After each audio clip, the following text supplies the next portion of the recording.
नमस्कार मंडळी. काल स्वामींचा प्रकट दिन होता आणि तो माझ्यासाठी इतका स्पेशल होईल असं मला वाटलंच नव्हतं. काल सकाळपासूनच इतके कॉल आले ना मला.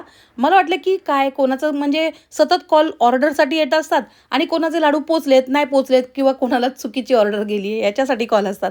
पण काल सकाळपासून याच्यासाठी कॉल होते की ताई बरोबर प्रकट दिना दिवशी मला लाडू मिळाले आणि लाडू इतके स्वादिष्ट आहेत ना, तर ते वाचून ऐकून मला खूप छान वाटलं.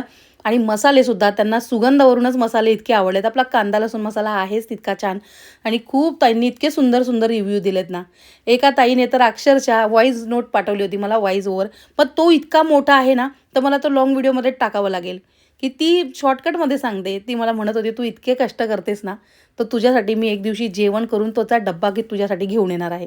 तर खरंच ताई तुम्ही एवढं बोललात ना, तेच माझ्यासाठी खूप आहे. तर थँक सो मच. आणि काल मला खूप खूप कॉल आले त्याच्यासाठी. आणि खरं तर ना मला एक गोष्ट सांगायची होती. या सगळ्या गोष्टी तर खरंच खूप छानच होत्या. कालचा तर माझा दिवस इतका छान होता ना, प्रकट दिनादिवशी खरं तर स्वामींनी मला प्रसादच दिलाय म्हणा. आणि काल ऑर्डरसुद्धा खूप वाढल्या माझ्या. म्हणजे ऑर्डर सतत चालूच असतात, पण कालच्या दिवशी भरपूर ऑर्डर पडलेले आहेत. तर स्वामींचा आशीर्वादच आहे तो माझ्यासाठी. आणि दुसरी गोष्ट ही, की तुम्ही ना कस्टमर काय करतात माहिती आहे, सकाळी 6, 5:30 वाजल्यापासून जे कॉल करतात ते रात्री 3-3 वाजेपर्यंत कॉल करतात. तसं करू नका प्लीज. आम्ही पण माणसंच आहोत आणि आम्ही ना रात्री 3-4 वाजेपर्यंत फक्त कामच करत असतो. तेव्हा कुठे मुलांना 2-3 तास झोपायला मिळतं, मग ते सकाळी उठून कॉलेजला जातात.